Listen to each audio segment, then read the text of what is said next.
আসসালামু আলাইকুম, শুভ সন্ধ্যা। বাংলা সংবাদে সবাইকে স্বাগতম। আজ পড়ছি ব্রেশা এবং পার্শ্ববর্তী অঞ্চলের গুরুত্বপূর্ণ এই সপ্তাহের সংবাদসমূহ। ইতালিতে ৮ এবং ৯ জুন অনুষ্ঠিত গণভোট কোরাম সংকটের কারণে বাতিল ঘোষণা করা হয়েছে। কোরাম পূর্ণ করতে শতকরা 50+1 ভোটের প্রয়োজন ছিল। তা না হতে এই বাতিল ঘোষণা করতে সরকার বাধ্য হয়েছে। ব্রেশা প্রভিন্সে কাজ সংক্রান্ত 4টি বিষয়ের গণভোটের ফলাফল সংখ্যাগরিষ্ঠ হা ভোট শতকরা 80%-এরও বেশি পড়েছে। শুধুমাত্র বিদেশিদের নাগরিকত্বের বিষয়ে ব্রেশানরা 40% ভোট দিয়েছেন না এর পক্ষে এবং বাকি 60% শতকরা 60% ভোট দিয়েছেন হ্যাঁ এর পক্ষে। ব্রেশা ডিজিটাল শহরের তালিকায় অন্তর্ভুক্তি করা হয়েছে। শহরের 5টি এলাকায় উত্তর, পূর্ব, দক্ষিণ, পশ্চিম এবং কেন্দ্রে খোলা হচ্ছে বৃদ্ধদের সাহায্য করার জন্য একটি হেল্প ডেস্ক। শুধু তাই নয়, সমস্ত অনলাইন ডিজিটাল পরিষেবা অ্যাক্সেস করার দক্ষতা বৃদ্ধির লক্ষ্যে শিশু এবং কিশোর কিশোরীদের জন্য শরৎকালে বিশেষ প্রশিক্ষণের ব্যবস্থা নেওয়া হয়েছে।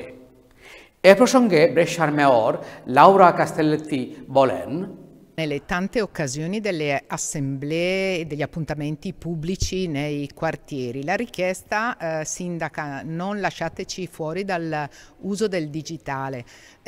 Tante persone, non solo per questione di età ma anche per conoscenza, hanno difficoltà, pensiamo al fascicolo elettronico, usare lo SPID, controllare online una multa piuttosto che pagarla. Sono tutte questioni che a qualcuno i nativi digitali paiono rapide e veloci, per chi invece ha una certa età è un po' più complicato. Allora abbiamo immaginato di costruire amministrazione insieme all'Università degli Studi la possibilità di uno sportello, quindi degli appuntamenti nei quartieri dove le persone, quelle anziane ma anche quelle meno anziane se lo ritengono ne hanno bisogno, imparano l'uso del digitale e quindi ad avere una qualità della vita, una rapidità dei propri servizi migliore.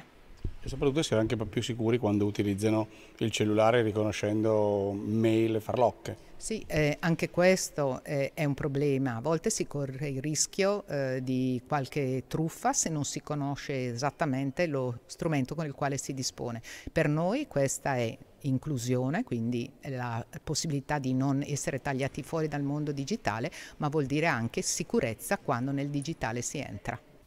এক ব্যক্তিকে 2 দিনে ব্রেশা শহরের কেন্দ্রস্থলে 2টি দোকানে ভাঙচুরের ঘটনায় গ্রেপ্তার করা হয়েছে।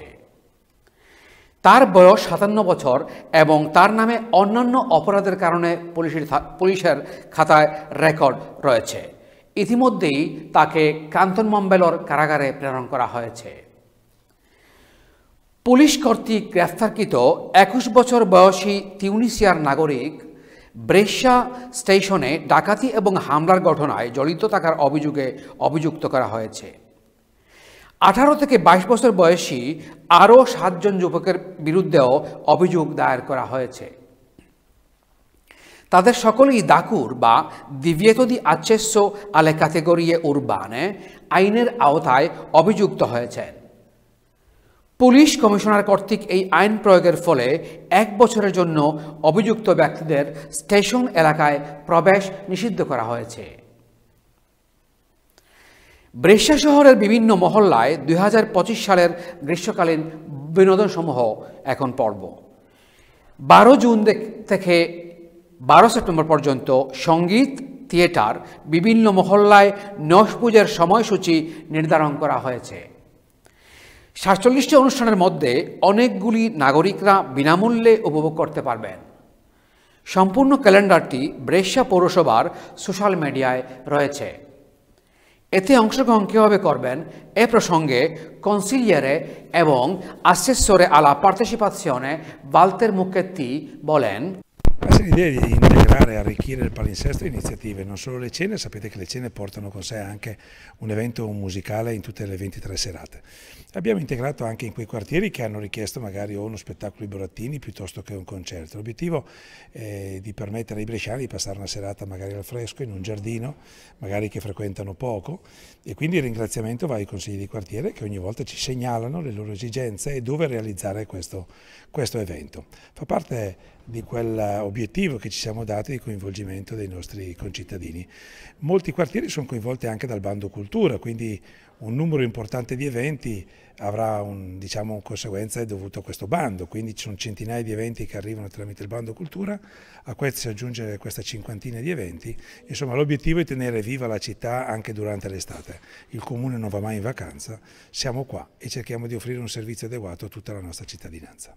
19 থেকে 6 জুন কাপ্রিয়ানোদের কল্লে মন্তেনেত্তো পার্কে সঙ্গীত ও সিনেমা উৎসব শুরু হচ্ছে। স্থানীয় খাবারের স্বাদ গ্রহণ সহ 2 সন্ধ্যার খরচ পড়বে 20 থেকে 25 ইউরো। 13 জুন থেকে প্রতিবারের মতো এবারও ইদেন দেস্তাতে গ্রীষ্মকালীন সাংস্কৃতিক অনুষ্ঠানমালায় থাকবে সান্তা জুলিয়া জাদুঘরের অভ্যন্তরে সিনেমা প্রদর্শনী। সিনেমার টিকিটের দাম 3.5 ইউরো থেকে 6.5 ইউরো পর্যন্ত। আপনার সংগঠন কিংবা সামাজিক সাংস্কৃতিক অনুষ্ঠান সংক্রান্ত তথ্য জানাতে ফটো কিংবা ভিডিও সহ আমাদের ইমেল করুন news@alivebrescia.tv অথবা হোয়াটসঅ্যাপ করুন 3931 810181 এই নম্বরে। আজ এ পর্যন্ত, আবার দেখা হবে আগামী সপ্তাহে একই সময়ে এলাইভে। ততক্ষণ পর্যন্ত ভালো থাকুন, সুস্থ থাকুন। সবাইকে আবারও শুভ সন্ধ্যা।